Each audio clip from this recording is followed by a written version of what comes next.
Hello, everyone, and welcome to the 116th episode of The Atlas Society Asks. My name is Jennifer Grossman. You can call me Jag. I'm the CEO of the Atlas Society. We are the leading nonprofit introducing young people to the ideas of Ayn Rand in fun, creative ways like our graphic novels, animated videos, and the like.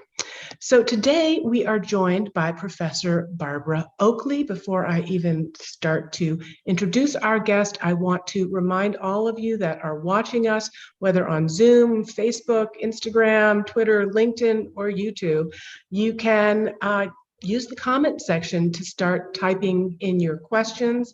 Please keep them short and we'll get to as many of them as we can. Now, Professor Barbara Oakley is Professor of Engineering at Oakland University, whose work in education and cognition has won widespread recognition and numerous national teaching awards. She's the co-creator of the world's most popular online course, Learning How to Learn, Powerful Mental Tools to Help You Master Tough Subjects. And she's also the author of several books on cognition, such as Uncommon Sense Teaching and Mindshift, Breaking Through Obstacles to Learning and Discover Your Hidden Potential. Now, she's also authored other books with insights into ethics, such as Pathological Altruism and Evil Genes. Her rather distinguished career belies a life of adventure in which she has worked as a translator on Soviet trawlers, a radio operator at the South Pole Station in Antarctica, a teacher in China, and an army officer in Germany. Barbara, thanks again for joining us. Oh, thank you so much for having me. It's a pleasure to be here. So before diving into your academic work, I can't pass up learning a bit about your early biography, which, as I was mentioning, sounds a bit like a character out of a spy novel, more than a evolving, budding academic. So I'd love if just to ground us, you'd share a little bit about your origin story. Oh, so I grew up moving all over the place. We started moving when I was about 5 years old. And by the time I was 15, we'd lived in 10 more different places. And it was just because my father was in the military. And unlike you, I've always wished that I also had overseas travel under my belt as a youngster. I think it would have broadened my thinking even more. But I do have to say that even if you are moving, as I was, within the States, as you move from place to place, you find that each group has a different way of looking at things, thinking about things. They define things differently, and they have different perspectives. So, if one thing that can happen when you move is if you're not a flamboyant extrovert, and I was not, you can find yourself becoming a little bit more introverted as you continue to move. And part of that is just that as you reach your teenage years, you become a little bit more, teens can be very unforgiving for those who are not already in their in-group. So I think that was a blessing in disguise for me in that I became more used to being the person who's not within the in-group, and it actually can feel a little funny to be an outsider. It feels uncomfortable, and indeed, people don't like not thinking along the lines of other people in a gestalt sort of way. That's why people join fellowships and organizations with kindred spirits. But if you get used to sometimes not going with the flow of how everybody else is thinking, it can actually be conducive for more objective types of thinking. And so I think that that's a bit of my origin story there about why I think that objective or attempts to approach objectivity in your thinking are worthwhile.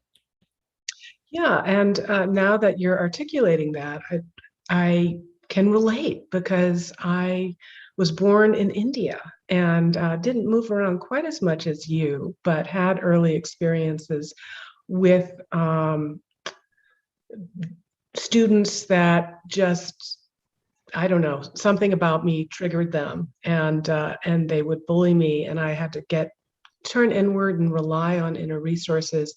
Um, but I was definitely different. I was kind of getting this friction because of my differences, but I hadn't looked at it through a lens of gratitude, as you've just shared, to say, well, that helped me build this resilience of representing a philosophy that is a different way of thinking, and even within the philosophy or within objectivism, being willing to try new things and do things differently, even though other people might not like it, which is fine by me. Now, all of this moving around that you did, I take it also had an impact on your ability to learn, specifically math, and that sort of laid the groundwork for the work that you would later pioneer. Could you tell us a bit about that? Sure. So when I was 7 years old, I moved from Texas to Massachusetts, and it was rural Texas, and it was not far from MIT in Massachusetts. And no surprise, they were quite a bit ahead of where we were when it comes to math, as opposed to where I had been down in Texas. So I struggled. I mean, we're talking about multiplication tables here. So it wasn't like advanced math or anything like that. But I just got it in mind that clearly math wasn't my subject. I was a language oriented person. And so I was a bit obstinate. And so I just labeled myself as bad at math, and I flunked my way through elementary, middle, and high school math and science. And it wasn't that I don't think I took pride. I wish I had been able to do math, but I just sort of viewed myself as not a math person. And then enlisted in the Army, learned a language at the Defense Language Institute. At the age of 26, I went to get out of the military and found that my colleagues were easily able to get jobs because they were West Point engineers, and me with my degree in Slavic languages and literature, recruiters were not pounding at my door. So but I thought, aren't I supposed to be open to new ideas and perspectives? Why don't I see if maybe I can actually change my brain and learn in math and science? So at age 26, I started with the lowest possible level of math at the university, which was remedial high school algebra. And I went from the military into starting to try and become an engineer. And surprise, I'm now a distinguished professor of engineering. And but the thing is, if you start slowly, if you are humble about your abilities, which was easy for me to do because I had no real abilities, it was very possible to change my brain by using some of the techniques that had been taught to me as far as learning a language effectively and efficiently. And these involved retrieval practice, interleaving, spaced repetition, many of the ideas we now know today to be excellent methods for learning, particularly not only in language, but in science, technology, engineering, and math. So that's really why I'm here. And what's funny is that the education, some in the educational establishment have kind of taken under their advisement that many of these ideas involving retrieval practice and so forth are antithetical to good learning, which is kind of, that's part of, I think, why we have such a tremendous problem today. We're teaching in conventional K-12 education, sometimes using methods that are antithetical to good learning. Well, we're going to get into that a little bit later on. But I thought it was very interesting, of course, while you're most famous for your work in cognition, your investigations have also verged into the areas of ethics and psychology, which are of particular interest to our audience here at the Atlas Society.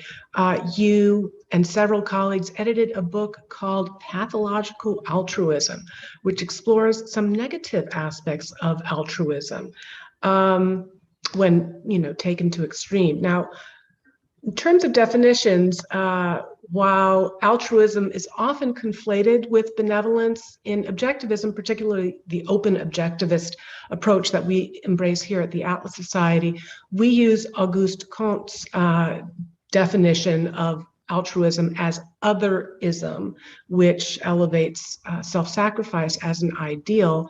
But we actually have a positive view of benevolence and see it as having possibilities of an entrepreneurial and self-interested value. So how do you approach the concept of altruism, and what have you and your colleagues observed in terms of possible negative aspects? I think we're fairly well aligned in the idea that benevolence or altruism can have good and bad characteristics. I think it's important to be informed by a new field that's been developing over the last decade or so, truly been exploding, is natural language processing. And this is, it's a blend of linguistics and computer science and artificial intelligence. And what it does is it goes in and it analyzes millions of pieces of text. So the thing is, the Atlas Society is very good in taking under advisement their definition of altruism. But that's just one definition, and it's not a definition that has been enforced onto all of society.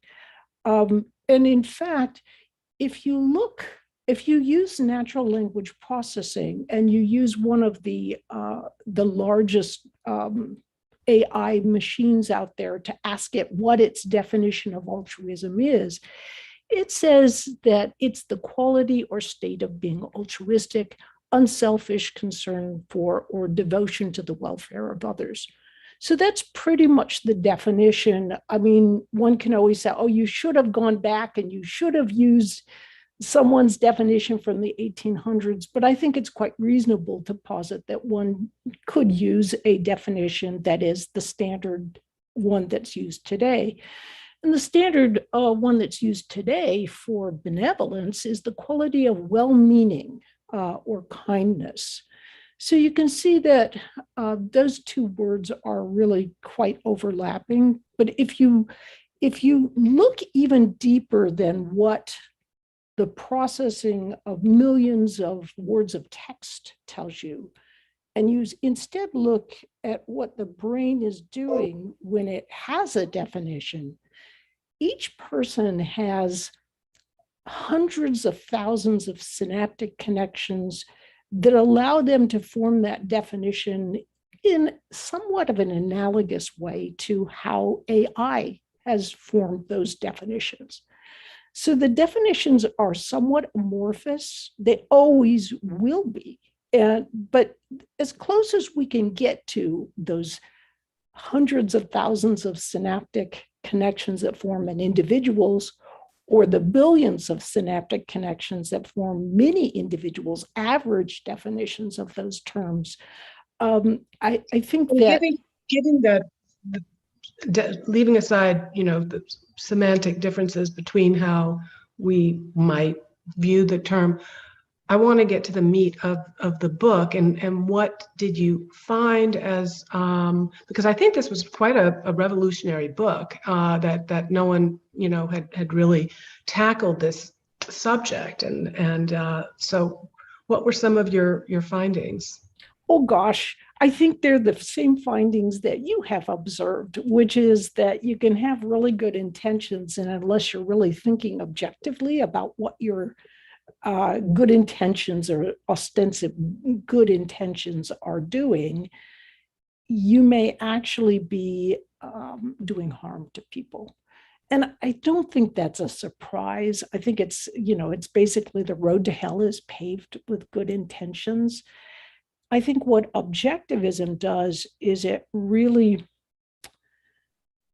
well, let me just back up one step and say that oftentimes people so prize doing good to other people that they refuse to look objectively at whether they are actually helping other people. It's they so want to feel good about themselves and what they're doing that they just won't look at it. And I think that was one of the points that we were making in our book. And I think it's a very important point.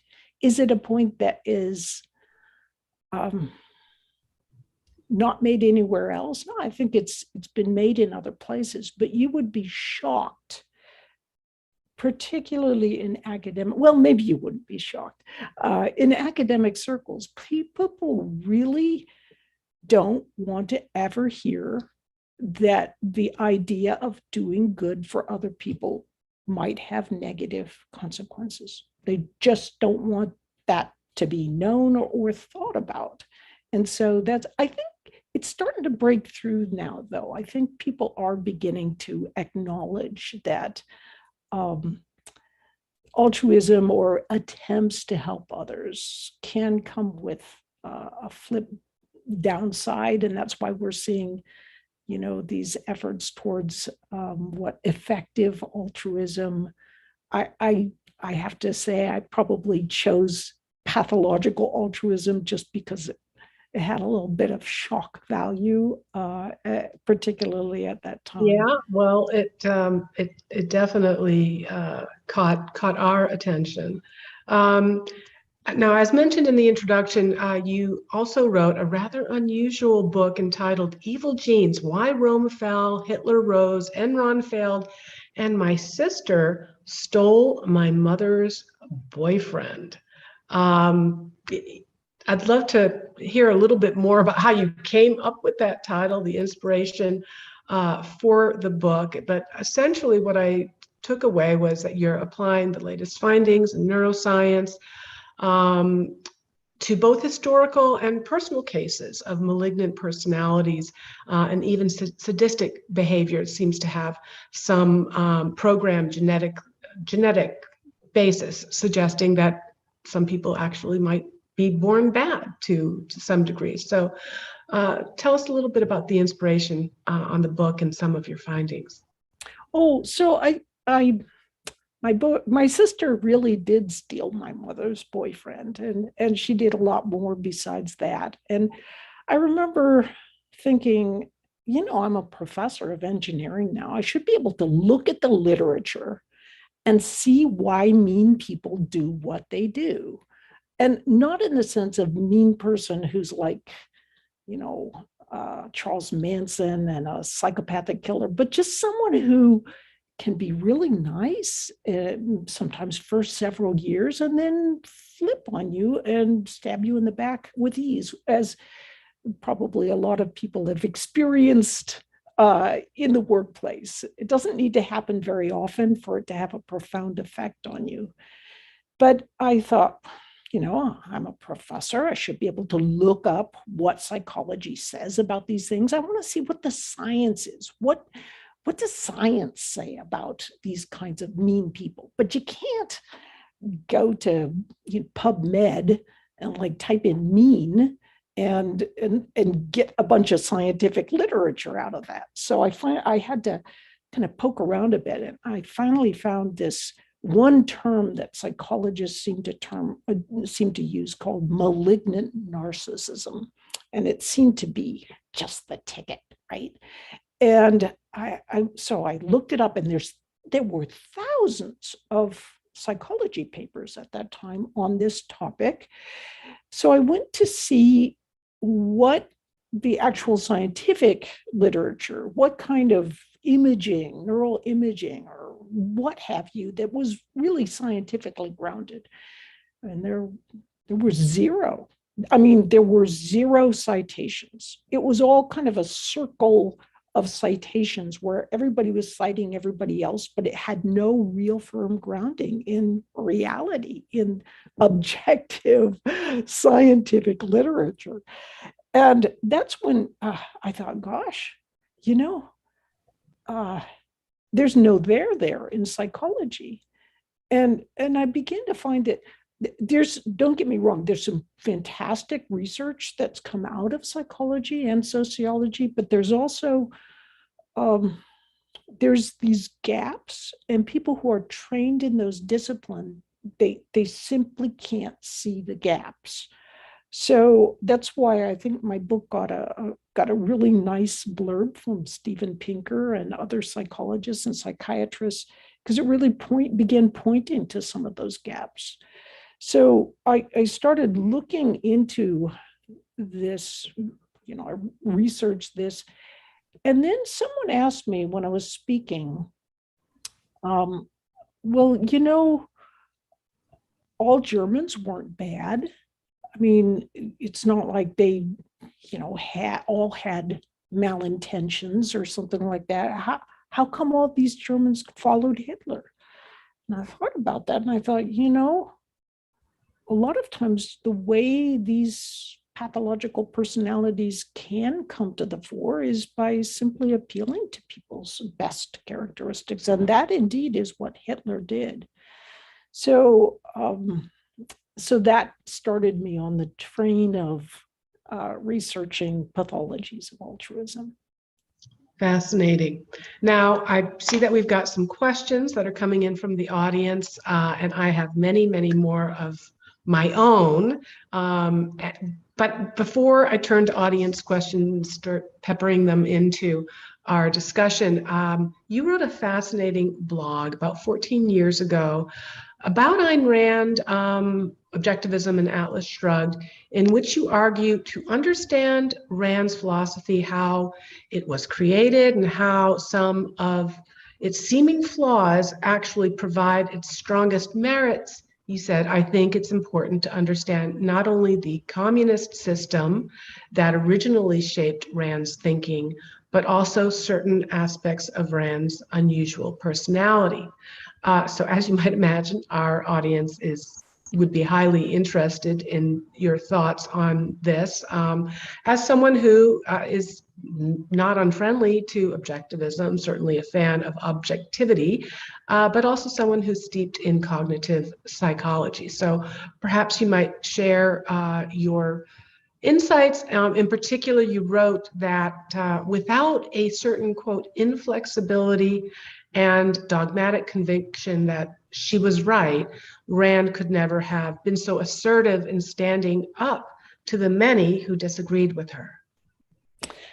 So part of my coming at all of this is simply having worked for the Soviets as a Russian translator. I spent about a year altogether working, in communist environments. So I have a fair sense of what communism was all about. And part of its deepest flaw to me, or one of its design attributes, it's probably intentional, but I see as deeply pernicious, is that it really can make people afraid.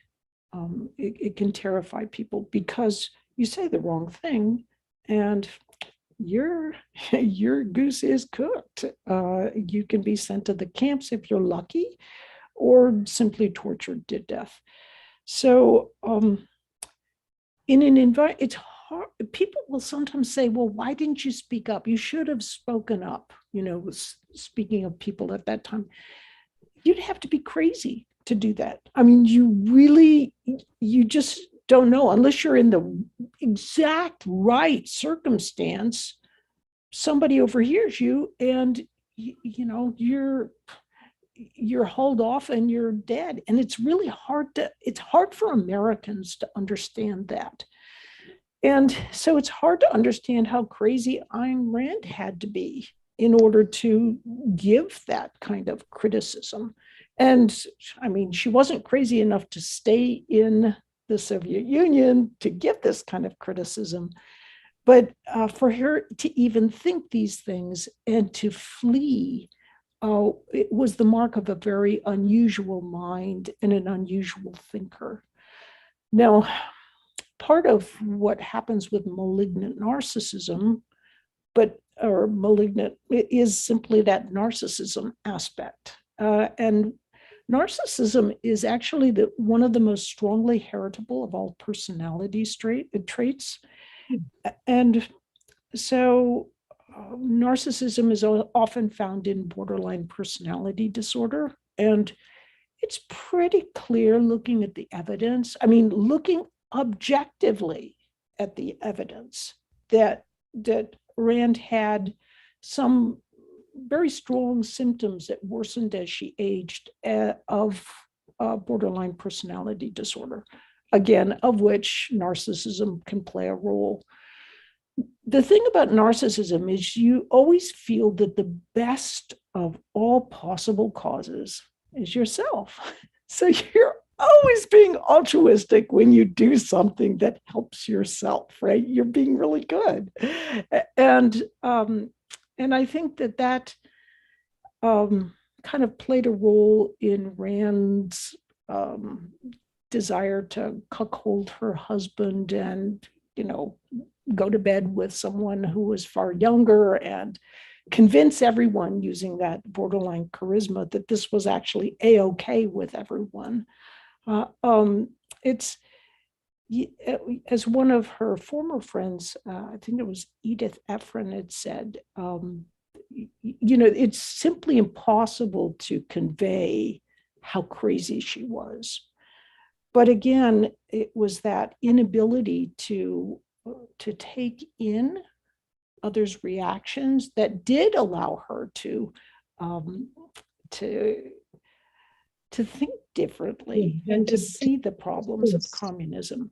Yeah, to persist. I think there are a lot of different takes on Ayn Rand's behavior, and certainly a lot of the biographical evidence also, I think, does point to a certain generosity and a curiosity that she had.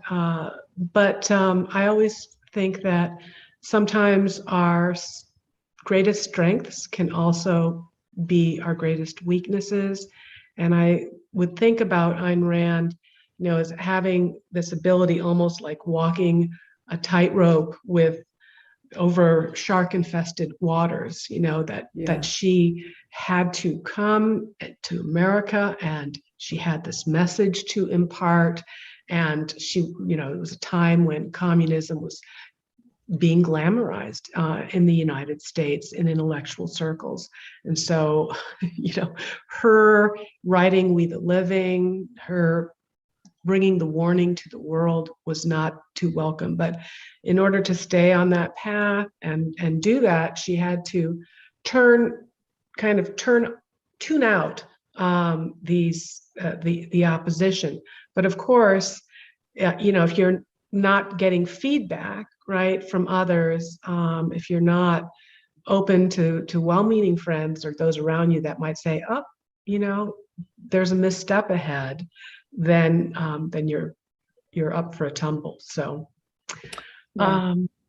Yeah, so I'm going to jump in and grab some of these audience questions that we have here from Instagram. My Modern Galt asks, what role do you think language plays in setting a person's mind to be more predisposed towards collectivism or individualism? He mentions German has a lot of words about the group, about Volk, while English focuses more on the I. So is there a sense that just I mean, another example that I can think of is when we used to talk about people who were living on the streets, we used to have a lot of different adjectives, they were bums or panhandlers or, layabouts or vagrants. And now there's one word, it's homeless. And I think that by having this one politically correct term, it makes us think in terms of, homeless, so it's a housing problem, as opposed to being open to seeing what other kinds of dynamics may be at play. So the question is about whether or not the language, that is the common language of a society,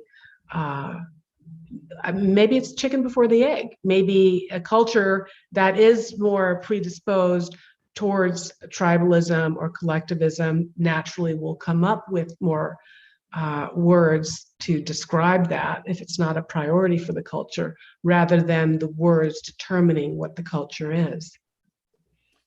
So there's an interesting recent research paper that shows that when collective approaches are prioritized, that truth becomes less important than what everybody else's opinions are. So I think that language clearly flavors how we think about things, but I think much more important is that cultures can change. Language itself can change. For example, did you watch that show, The Queen's Gambit? I did. Loved it. Did you notice that at the very end, the final point of the show was that they had a collective group that got together and backed her up, and that's why she won. And I think it's as the chess champion, it wasn't her as the individual so much as the collective group that allowed her to win. So I think it's many small pieces like this within a society of where people are attempting to shape and reshape public opinion about the importance of the individual versus that of the group. In education, for example, there's been an enormous push over the last few decades for collaborative learning. It's been I have watched the evolution from 30 years ago in engineering. It was very individualistic as far as how people learned. And now the idea is everything should be done in groups. This is really how you should be teaching engineering using group approaches. And I think it's helping to change the culture for good or for ill. One thing to be aware of is an enormous nature study of millions of patents, papers, and so forth found that paradigm shifts occurred due to the work of 1, 2, or at most 3 people, but never larger groups. That was always, that's just sort of constructing things, building large projects. So I think there is an enormous and important place for individualism and individual approaches, and for us to recognize that even in our teaching. And that has been changing over these last few years. It's quite interesting. Well, speaking of teaching, let's turn to your work in cognition. You have researched and studied a lot of top professors as rated by students, what are some of the skills or traits that make for an outstanding teacher?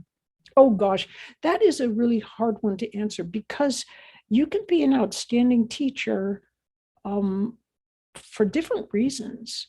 Like I've known people who are just enormous egotists, and they can get up in front of a crowd and oh my gosh, they're just hysterical to watch, and they're entertaining and they teach well and so forth. And then there are people like me who I'm kind of shy. And so my whole idea is to convey the idea so I can run away as quickly as possible. So, but both, they're completely different sort of personality styles. I think underneath it all is that you respond to your students.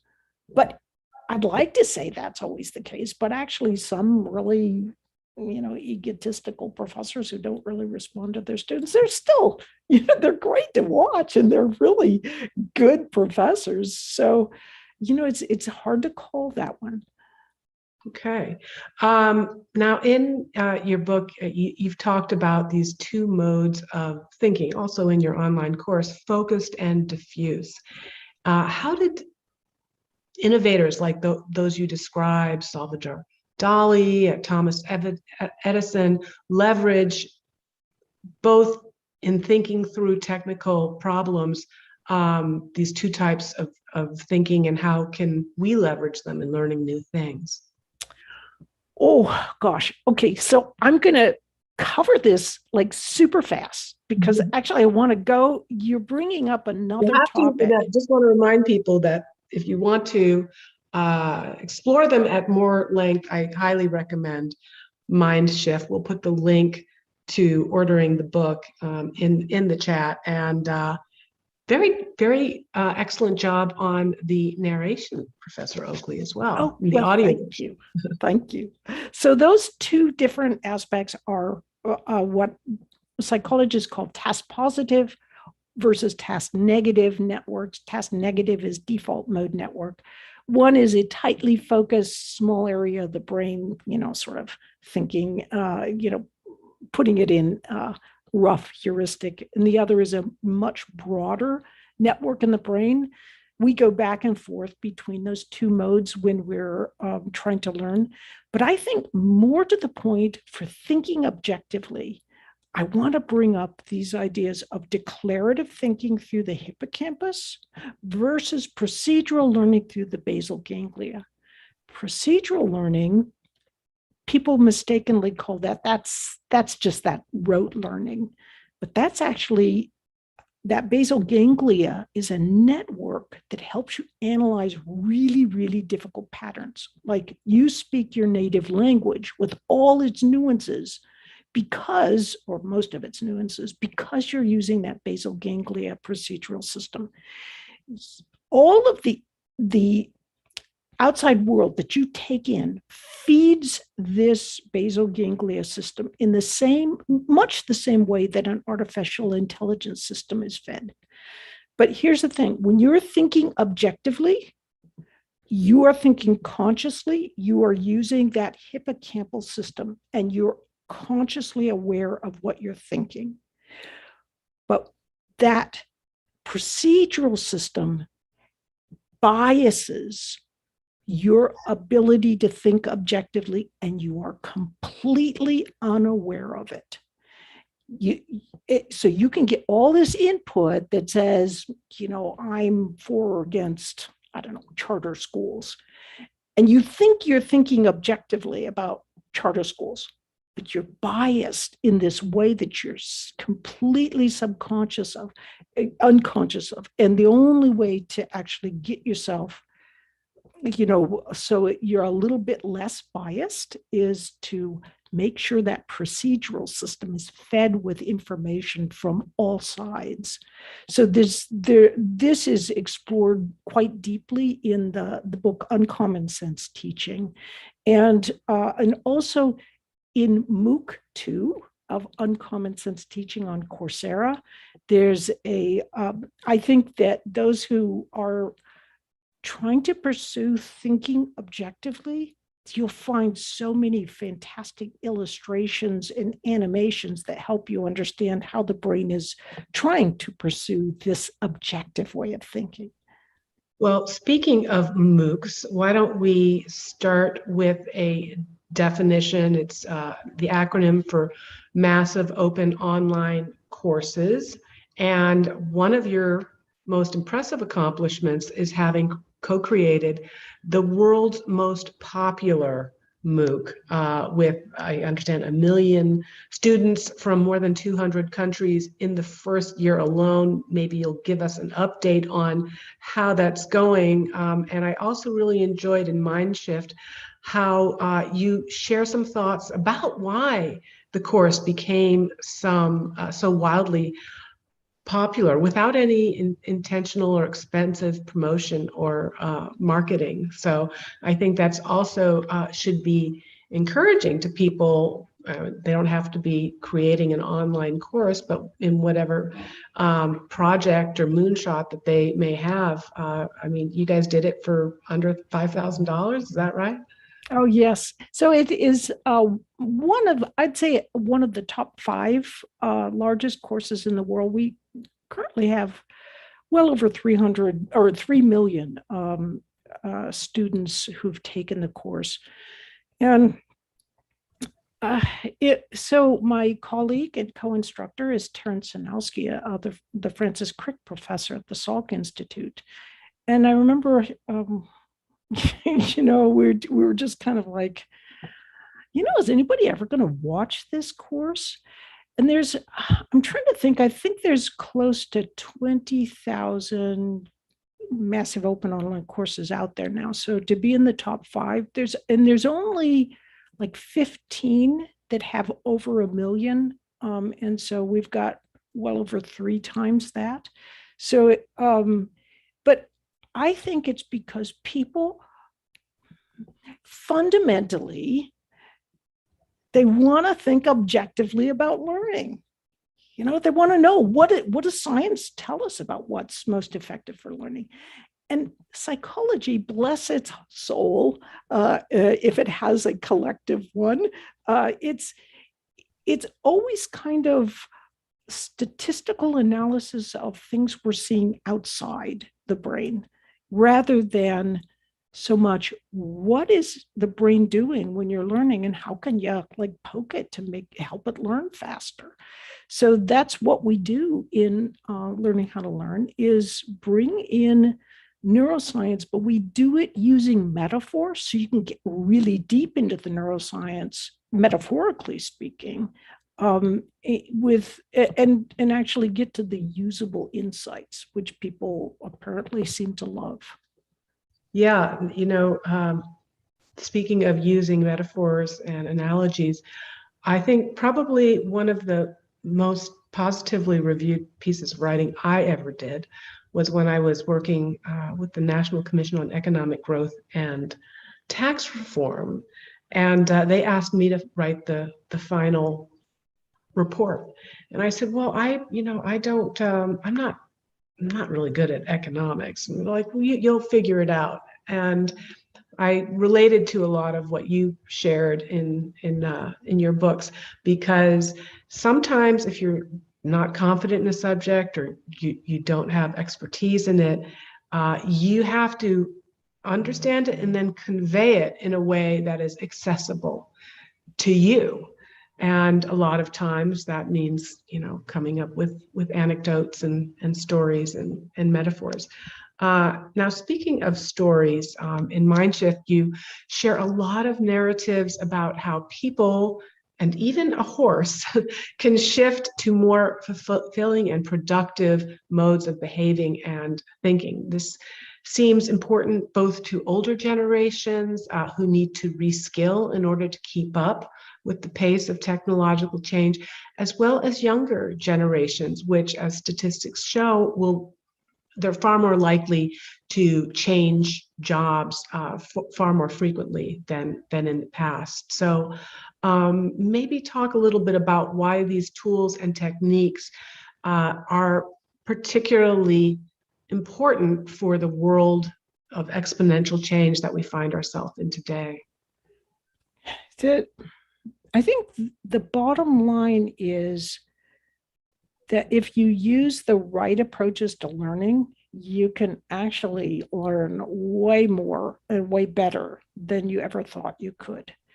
And people, they often think of themselves as, I'm not a language person, or I'm not a math person, but actually with some practice, and especially with some retrieval practice, you can really be successful. And I think the thing for me is I volunteered for 5 years in an interurban school district. And what I saw was that the kids were amazing. They were fantastic. But the system and some of the teachers, I mean, there were some really good teachers, but many of them were, let's say I wouldn't want my children to have them as their teachers. And it's no surprise. I mean, a lot of these kids had never had a single homework problem graded in their entire life. So we went in and brought in a math practice program, and no surprise, they became very successful.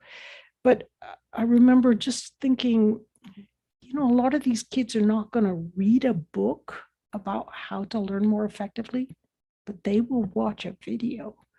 And so some of these ideas about learning are just so much easier to grasp if you watch online courses like Learning How to Learn, like Uncommon Sense Teaching.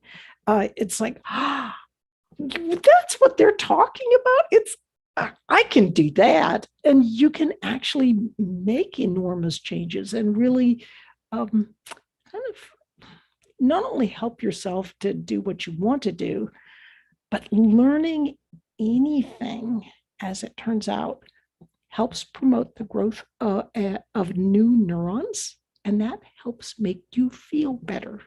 So if you've ever started learning something and noticed that you feel better, it's actually because you're learning something new, and it can help those new neurons actually help improve mood a lot. So is it specifically the process of learning? Because, I know a lot of people are like, oh, I'm doing the crossword puzzle, or I'm doing, word games or whatever. Is there something unique about learning a new skill or about a new subject that is? That's a very perceptive question. If you think about it, doing a crossword puzzle or doing something that is like stretching, you're stretching, but you're only stretching the tiniest bit. It's like a word that you already know, and you're just trying to connect back into that word and fit it into place. So it's kind of like tiny learning.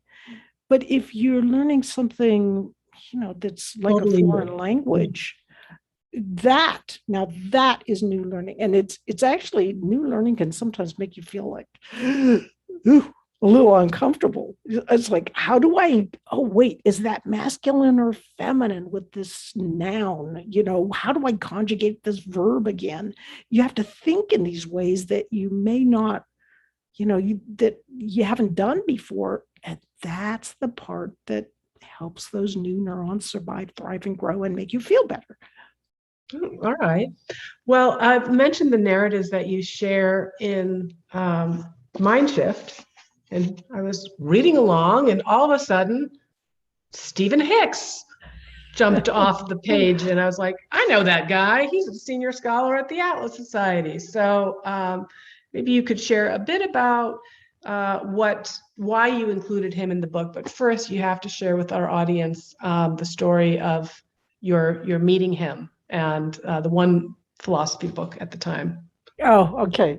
So I was attending a workshop led by a man named Stephen Hicks, and I was very impressed. He was obviously super smart. I was learning a lot. It was just so cool. And we got in conversation during a break, and I mentioned, we talked a little, we alluded to philosophy, and I said, there was only one book that I ever read of philosophy that actually made sense to me. And but I can't remember the name of it or who the author was, but it was an orange book. So during break, I went up to my, room, and I looked up what's the book. And by golly, it was Stephen Hicks' book. So I come back and I'm like, Stephen, well, guess what? It was explaining postmodernism. It was your book. And indeed, it is. I should have it on my shelves here. I do, but I won't make you wait while I go dig it up. But it is really a fabulous book. And so I highly recommend it to you if you are listening in the audience. Indeed, indeed. And, in terms of our approach to making things more accessible, Stephen also helped to advise on our pocket guide to postmodernism, because it is an excellent book. But explaining postmodernism is a it's a challenging book. It's a very sophisticated, it's dense book. So it's, I think, probably a bit more accessible to someone like yourself or serious students of philosophy. But it's fascinating, and I think it was also very groundbreaking. We hear a lot about postmodernism from different and critical social justice theory as kind of one of the outgrowths of postmodernism. But Stephen was a pioneer in the field.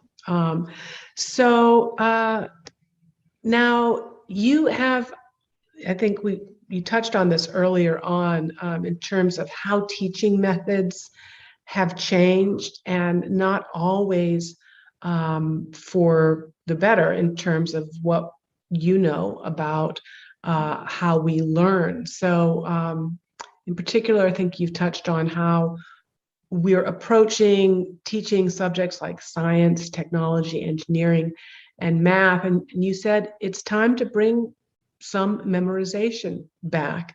So would you elaborate on that? Oh, the basic idea is that if you don't have fundamental knowledge in your own brain, you can't be creative with it. And people will even do silly mistakes. For example, one example that Natalie Wexler brought up is the idea that civil rights and the Civil War are like two very different concepts. But because kids were not required to remember anything, they just sort of, it was they're supposed to have a conceptual understanding of each of them. But that didn't mean that they actually were required to know anything, like what years did each of these activities take place. So students were thinking things like Martin Luther King and Abraham Lincoln must have been buddies, because clearly they're kind of on the same side about this. I mean, just ridiculous sorts of conclusions simply because it was considered antithetical to creativity and to having a good knowledge base to actually make kids remember anything, memorize anything. So, I mean, how can you have people compare and contrast the French and Russian and American revolutions if you have no facts in your head about each one of these? It's impossible to have a higher level conceptual understanding. So, I mean, it's very clear that these. Well, it makes me a little sad. I published an op-ed in the New York Times just saying that American school children don't get enough practice in math to be able to be successful with it. I swear from the reaction, you would have thought that I had suggested burning down all elementary schools in the country. Yeah, I mean, all Wow. these math teachers were like, oh, practice. Remembering multiplication tables, that's how you kill their interest. And it's like, no, au contraire. I mean, you don't learn to play guitar by just playing air guitar all the time. You actually have to practice with what you're doing in order to be. And sometimes it involves things like learning how to play scales and so forth. And it's not necessarily exciting to do, but you get students through those initial hurdles. And it's like getting kids through the initial hurdle of falling off your bicycle.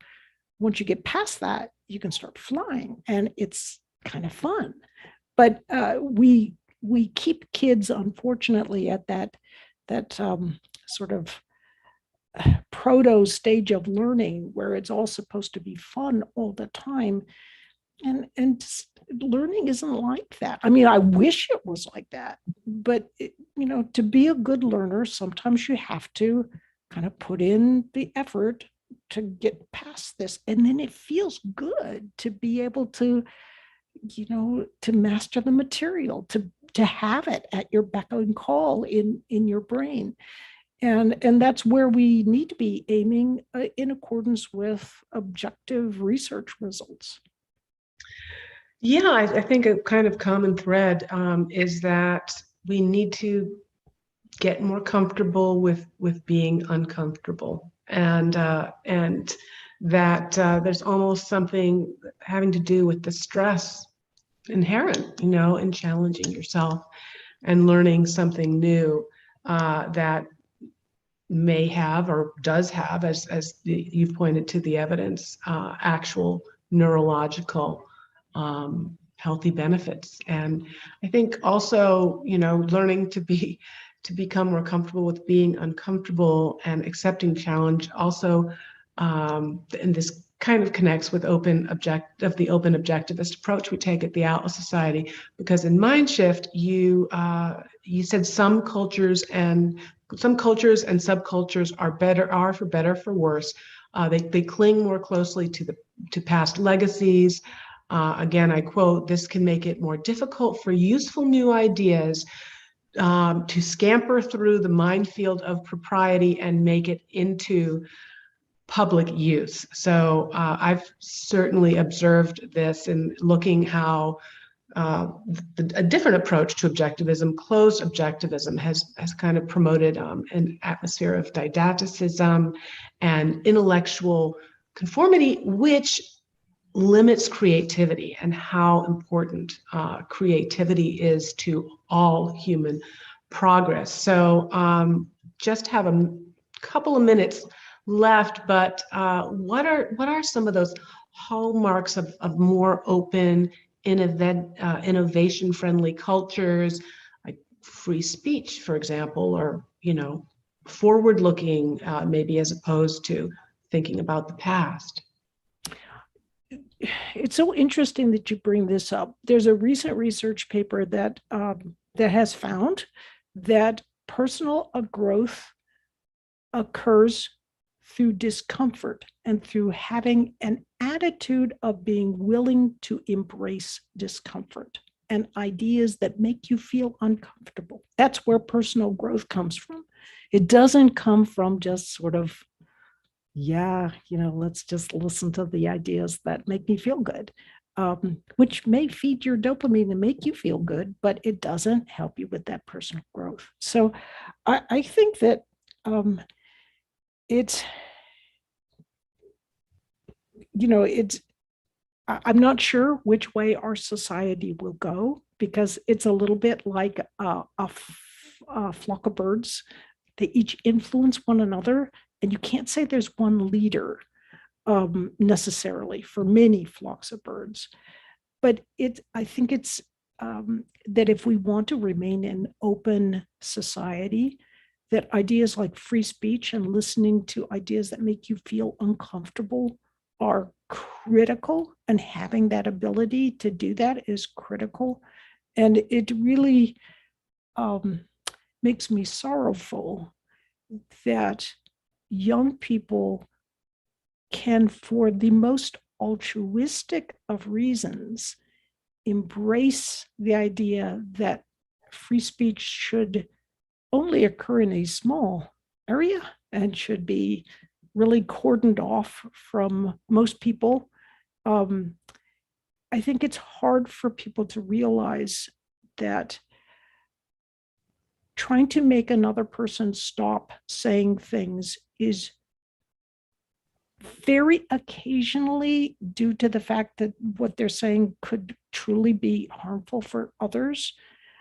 It's far more likely in what I've seen that there's a motivated reason for people to not want that other person to say what they're saying just because it's going to not be helpful for whatever narcissistic goal they're aiming at. Fascinating, fascinating.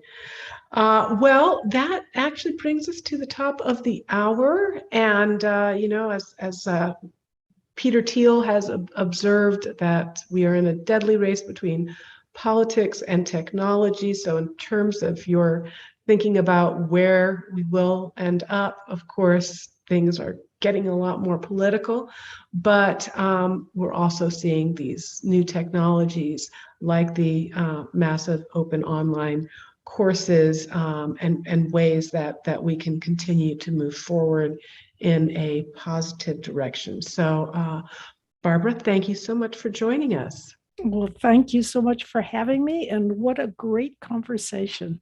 Yes, again, everyone, the book is Mindshift. Go out, get it on Amazon right now. Again, I can highly recommend the Audible version. And Barbara, where is the best way for us to follow your activities? Maybe sign up for your author's page on Amazon, but are you a social media person or newsletter? Okay. So if you go to Learning How to Learn and register, so it's free when they ask you to come on, just register for it. You'll get my, once every few weeks or once a month, and it goes email, and it goes out to about 3 million people. So just take a look, just sign up for that. And then if you're interested in the courses and books and so forth, just go to barbaraoakley.com and you'll see lots of stuff there. Awesome. Terrific. All right. Well, thank you very much. I want to thank also the audience. I know you guys are going to be mad at me because there was a lot of questions that I didn't get to, but I had a few that I really wanted to cover with Professor Oakley. But, we're going to be kind of continuing the conversation, at least this last note on which we ended, about academic freedom and tolerance and free speech next week with my guest, Professor Charles Negi. He's an associate professor of psychology at the University of Central Florida. He was canceled due to his critique of race-based privilege and the culture of conformity on campus. So we're going to talk to him about his experience and also his book, White Shaming. So should be spicy. Hope you'll join us.